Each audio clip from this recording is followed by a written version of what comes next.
28 जानेवारीला अजितदादांचा दुर्दैवी अंत झाला. आता हा अपघात होता की घातपात होता यावर पहिल्यापासूनच संशय होता. त्यातच रोहित पवार यांनी काही दिवसांपूर्वी त्यातले तांत्रिक मुद्दे बाहेर काढून हा घातपात आहे यावर वेळोवेळी सांगण्याचा प्रयत्न केला. पण खरी खळबळ जेव्हा उडाली, जेव्हा त्यांनी एका मोठ्या नेत्याचं नाव घ्यायला सुरुवात केलं. ती नेहमी एका मोठ्या नेत्याचे नाव घेत होते. एक नेता जो या अपघाताचा मास्टरमाइंड असू शकतो असं ते म्हणत होते. एक नेता ज्याने फोन करून दादांना थांबवलं असं बोललं जात होतं.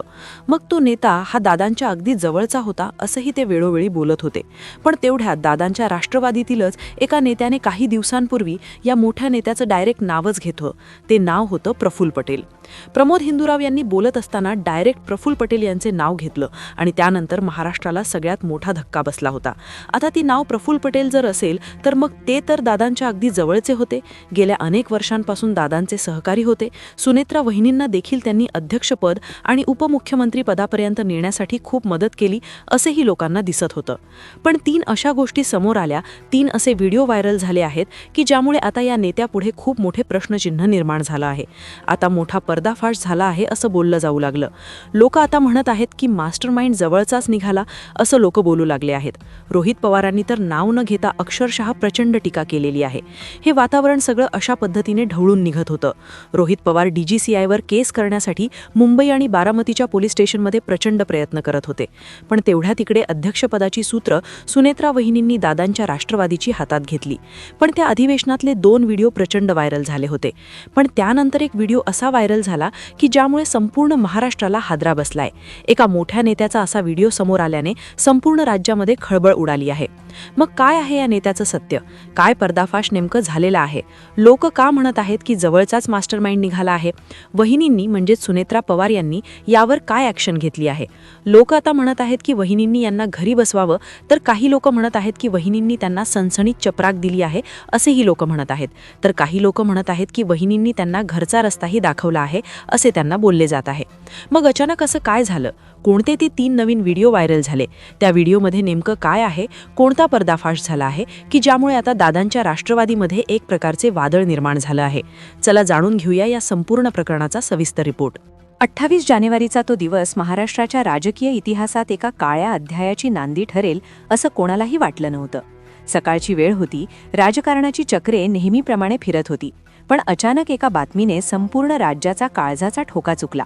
महाराष्ट्राचे उपमुख्यमंत्री अजितदादा पवार यांच्या विमानाला अपघात झाल्याची प्राथमिक माहिती वाऱ्यासारखी पसरली आणि पाहता पाहता अवघा महाराष्ट्र सुन्न झाला. सुरुवातीला तो केवळ एक तांत्रिक बिघाड असल्याचा अंदाज वर्तवण्यात आला होता. पण जसजसा वेळ सरकत गेला तसतशी परिस्थिती अधिकच गंभीर आणि संशयास्पद होत गेली. दुर्दैवाने या भीषण घटनेत एका कर्तृत्ववान नेतृत्वाचा रहस्यमयी शेवट झाला. महाराष्ट्र शांत होता, पण या शांततेच्या मागे एक अस्वस्थ करणारा प्रश्न प्रत्येकाच्या मनात डोकावत होता. हा खरोखरच अपघात होता की नियतीच्या नावाखाली रचलेला एखादा काळाचा घाला? ज्या विमानाने हजारो महिलांचा प्रवास सुरक्षितपणे केला, ज्या विमानाच्या देखभालीसाठी कोट्यावधी रुपये खर्च केले जात होते, तेच विमान त्या दिवशी कसं कोसळलं? हा प्रश्न केवळ दादांच्या समर्थकांच्या मनात नव्हता, तर सत्तेच्या कॉरिडॉरमध्येही आता दबक्या आवाजात कुजबूज सुरू झाली होती. इथूनच सुरू झाला एका अशा रहस्याचा प्रवास ज्याने महाराष्ट्राच्या राजकारणातील नैतिकतेचे आणि मानवी नातेसंबंधांचे मुखवटे टराटरा फाडले आहेत. या दुर्दैवी घटनेनंतर राज्याच्या कानाकोपऱ्यातून शंकाकुशंकांचे पीक येऊ लागले होते. सर्वसामान्यांच्या मनात एकच भावना होती की अजितदादांसारख्या अनुभवी आणि सुरक्षिततेच्या बाबतीत चोख असलेल्या नेत्याच्या प्रवासाबाबत इतकी मोठी हलगर्जी कशी होऊ शकते? या घटनेला निव्वळ अपघात म्हणणे अनेकांना पटत नव्हते. जनमानसातील हा संशय उघडपणे व्यक्त झाला जेव्हा युवा नेते रोहित पवार यांनी एक आक्रमक पवित्रा घेत पत्रकार परिषद घेतली. त्यांनी मांडलेले मुद्दे केवळ राजकीय स्वरूपाचे नव्हते, तर ते या घटनेमागील सत्य शोधण्यासाठी अत्यंत महत्त्वाचे आणि तांत्रिक होते. रोहित पवारांनी थेट विमानातील इंजिन क्षमता आणि उड्डाणापूर्वीच्या नोंदींवर बोट ठेवले. सूत्रांकडून मिळालेल्या माहितीनुसार विमानाचे इंजिन आणि अंतर्गत तांत्रिक यंत्रणा उड्डाणापूर्वी पूर्णपणे सुस्थितीत होती. मग अचानक हवेत असतानाच असा कोणता बिघाड झाला ज्याने वैमानिकाला साधी धोक्याची सूचना देण्याची संधीही दिली नाही? रोहित पवारांनी थेट नागरी उड्डाण महासंचालनालय म्हणजेच DGCAवर प्रश्नचिन्ह उपस्थित केले आणि तपासाचा वेग जाणीवपूर्वक मंदावला गेल्याचा खळबळजनक दावा केला. असे बोलले जात आहे की मूळ तांत्रिक पुरावे नष्ट करण्यासाठी एका मोठ्या शक्तीने तपासाची दिशा भरकटवण्याचा प्रयत्न केला. रोहित पवारांनी बारामती आणि मुंबईच्या पोलीस स्टेशनमध्ये दिलेली धाव ही केवळ औपचारिकता नव्हती, तर ती एका मोठ्या षडयंत्राचा पर्दाफाश करण्याची पहिली पायरी होती. जेव्हा तपासाच्या संथ गतीवर प्रश्न उभे राहिले, तेव्हा साहजिकच या घटनेचा कोणाला फायदा होऊ शकतो यावर चर्चा सुरू झाली. राजकीय वर्तुळात अशा चर्चांना उधार आले की अजितदादांचे नेतृत्व कदाचित स्वपक्षीय किंवा मित्रपक्षातील काही लोकांसाठी अडचण ठरू लागले होते का? याच काळात प्रमोद हिंदूराव यांनी उघडपणे प्रफुल्ल पटेल यांचे नाव घेतल्यावर महाराष्ट्राच्या राजकारणात जणू भूकंपच झाला. प्रफुल्ल पटेल हे नेहमीच अजितदादांच्या सावलीसारखे असायचे. त्यांच्या प्रत्येक राजकीय निर्णयाचे ते साक्षीदार असायचे. मग त्यांच्यावरच संशय का? अशी शक्यता वर्तवण्यात येत आहे की प्रफुल्ल पटेल यांना नागरी उड्डाण क्षेत्रातील असलेला गाढा अनुभव आणि त्यांचे विमान कंपन्यांशी असलेले जुने संबंध या अपघाताच्या नियोजनात महत्त्वाचे दुवे ठरू शकतात. सूत्रांच्या माहितीनुसार अपघाताच्या काही तास आधी दादांना एक अत्यंत महत्त्वाचा फोन आला होता, ज्यानंतर त्यांच्या प्रवासाचे मूळ वेळापत्रक अचानक बदलण्यात आले. तो फोन नेमका कोणाचा होता आणि त्या संवादात नेमकं काय दडलं होतं याचा शोध आता तपास यंत्रणा कॉल डेटा रेकॉर्ड्सच्या माध्यमातून घेत आहेत. सत्तेच्या खेळात जेव्हा एखादा जवळचा सहकारीच मास्टरमाइंड म्हणून संशयाच्या भोऱ्यात येतो, तेव्हा विश्वासाची व्याख्याच बदलून जाते. या गंभीर वातावरणात अधिक भर पडली ती सोशल मीडियावर व्हायरल झालेल्या 3 धक्कादायक व्हिडिओंमुळे. लोक आता उघडपणे म्हणत आहेत की या व्हिडिओंनी सत्य जगासमोर आणले आहे.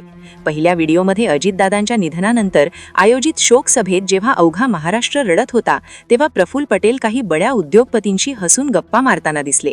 असे बोलले जात आहे की ज्या व्यक्तीने आपल्या सहकार्याला गमावला आहे, त्याच्या चेहऱ्यावर इतकी निदामतता कशी असू शकते की या निधनाने कोणाला तरी खूप मोठे हायसे वाटली होते. दुसऱ्या व्हिडिओने तर संतापाची लाटच उसळली.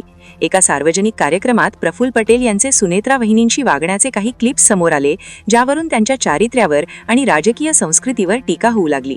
रोहित पवारांनी अत्यंत कठोर शब्दात यावर ताशेरे ओढवले की वहिनींना मातेचा दर्जा असतो आणि तिथे स्पर्शाची एक मर्यादा असते.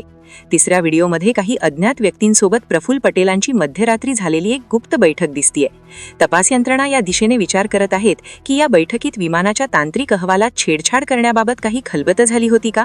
अजितदादांच्या निधनानंतर सुनेत्रा वहिनींनी गंभीरपणे पक्षाची धुरा सांभाळली, पण पक्षात आता अंतर्गत युद्धाची परिस्थिती निर्माण झाली आहे. असे वृत्त आहे की सुनेत्रा वहिनींनी पटेलांना प्रत्यक्ष भेटून अत्यंत गंभीर प्रश्न विचारले आहेत. काही जवळच्या कार्यकर्त्यांच्या मते वहिनींनी पटेलांना घरचा रस्ता दाखवण्याची तयारी पूर्ण केली आहे. पक्षात आता 2 स्पष्ट गट पडले आहेत. एक गट पटेलांच्या अनुभवाचे समर्थन करत आहे, तर दुसरा गट त्यांना घातपाताचा सूत्रधार मानत आहे. रोहित पवार तर नाव न घेता प्रफुल्ल पटेलांवर अक्षरशः तुटून पडले आहेत. आज महाराष्ट्रातील जनता विचारत आहे की ज्याला रक्षक मानले तोच भक्षक निघाला का? जर हा अपघात नसून घातपात असेल तर ही महाराष्ट्राच्या राजकारणातील सर्वात मोठी गद्दारी ठरेल. सत्तेसाठी आणि स्वतःची संपत्ती वाचवण्यासाठी माणसाने इतक्या खालच्या थराला जावे, हे मानवी प्रवृत्तीला लागलेला कलंक आहे. या संपूर्ण प्रकरणाचा विचार केला तर एक भयानक वास्तव डोळ्यांसमोर उभे राहते. शोकसभेतील ते हसू, तपास अहवालातील विसंगती, ब्लॅक बॉक्स बाबतची लपाछपी आणि त्यानंतर सार्वजनिक ठिकाणी दाखवलेली बेमर्याद वागणूक, हे सर्व केवळ योगायोग असू शकत नाहीत. हे सर्व एका मोठ्या षडयंत्राचे भाग तर नाहीत ना? या प्रश्नाचे उत्तर शोधण्यासाठी आता CID आणि इतर यंत्रणा कामाला लागल्या आहेत. अजितदादांच्या रूपाने महाराष्ट्राने एक विकासाभिमुख नेतृत्व गमावले, पण त्या निधनाचे भांडवल करून जे राजकारण सुरू आहे ते अत्यंत क्लेशदायक आहे. प्रफुल्ल पटेल यांच्यासारख्या नेत्यांनी आपल्या वागण्यात आणि सार्वजनिक वावरण्यात बदल केला नाही तर हा महाराष्ट्र त्यांना कधीही माफ करणार नाही. वहिनींनी घेतलेला खंबीर पवित्रा आणि रोहित पवारांचा तांत्रिक लढा आता कोणत्या वळणावर जातो याकडे सर्वांचे लक्ष लागले आहे. सत्य हे कधीच लपून राहत नाही, या उक्तीप्रमाणे आज ना उद्या या कठोर पावलांमागचा खरा चेहरा जगासमोर नक्कीच येईल. तोपर्यंत ही घटना महाराष्ट्राच्या राजकारणातील एक काळा अध्याय म्हणून ओळखली जाईल. लोक आता म्हणत आहेत की मास्टरमाइंड जवळचाच निघाला आणि या पडदाभाशामुळे राष्ट्रवादीत आता असे वादळ निर्माण झाले आहे जे शमणे सोपे नाही. या संपूर्ण प्रकरणाचा सविस्तर रिपोर्ट लवकरच समोर येईल. तोपर्यंत महाराष्ट्राच्या जनतेला सत्याची प्रतीक्षा करावी लागेल. मित्रांनो, आत्तापर्यंत तुम्ही या प्रकरणातील तांत्रिक बाजू आणि व्हायरल व्हिडिओंच्या चर्चा ऐकल्या, पण एक महाराष्ट्रीयन म्हणून, एक सामान्य नागरिक म्हणून जेव्हा आपण याकडे पाहतो तेव्हा काळजाचं धस्स होतं. अजितदादांसारखं एक कणखर नेतृत्व ज्यांनी प्रशासनावर आपली पकड ठेवली होती, त्यांचा असा शेवट होणं ही निव्वळ शक्यता जरी असली तरी ती अस्वस्थ करणारी आहे. आता मूळ मुद्द्यावर येऊया. रोहित पवारांनी जे प्रश्न उपस्थित केलेत ते आपण राजकीय चष्म्यातून न पाहता सुरक्षेच्या कोनातून पाहिले पाहिजेत. जर विमानाचं इंजिन नीट होतं, हवामान स्वच्छ होतं, तर मग घातपाताचा शंका येऊ नये. आणि यातच तेव्हा प्रफुल्ल पटेल यांच्यासारख्या ज्येष्ठ नेत्यांचं नाव घेतलं जातं तेव्हा सर्वसामान्यांच्या मनात शंकेचे पाल चुकचुकते. मला तुम्हाला एक प्रश्न विचारायचा आहे. तुम्हाला प्रामाणिकपणे काय वाटतं? दादांच्या राष्ट्रवादीत जे काही सुरू आहे त्यात सुनेत्रा वहिनींनी घेतलेला निर्णय योग्य आहे का? प्रफुल्ल पटेल यांवर होणारे आरोप हे केवळ राजकारण नाही की त्यामागे काहीतरी काळबळे दडलंय? तुमची मतं खाली कमेंटमध्ये नक्की कळवा, कारण तुमच्या कमेंट्समुळे अशा विषयांवर आवाज उठवायला आम्हाला बळ मिळतं. हे 3 व्हिडिओ ज्याची सध्या सोशल मीडियावर तुफान चर्चा आहे. लोक म्हणत आहेत की एखाद्या व्यक्तीच्या निधनानंतर जर जवळचे सहकारी हसताना दिसत असतील तर संशय बाळगणं स्वाभाविक आहे. राजकारणात सत्तेसाठी कोणी कोणत्या थराला जाऊ शकतं हे एक भयानक उदाहरण तर नाही ना? सुनेत्रा वहिनींनी ज्या पद्धतीने खंबीरपणे पक्षाची धुरा सांभाळली त्यांचं कौतुक व्हायला हवं. पण आता त्यांच्यासमोर सर्वात मोठं आव्हान आहे ते म्हणजे घरच्या भेदीला ओळखणं. जर आरोप खरे असतील तर वहिनींनी त्यांना खरोखरच घरचा रस्ता दाखवायला हवा का? काही केवळ कायदेशीर लढा असावा? एक कळकळीची विनंती. मित्रांनो, हा रिपोर्ट आम्ही केवळ उपलब्ध माहिती आणि सुरू असलेल्या चर्चांच्या आधारावर तुमच्यासमोर आणला आहे. आमचा उद्देश कोणाची प्रतिमा मालिन करणे नाही, तर जनतेच्या मनात असलेले प्रश्न मांडणे हा आहे. हा व्हिडिओ जास्तीत जास्त शेअर करा जेणेकरून दादांना खऱ्या अर्थाने न्याय मिळेल.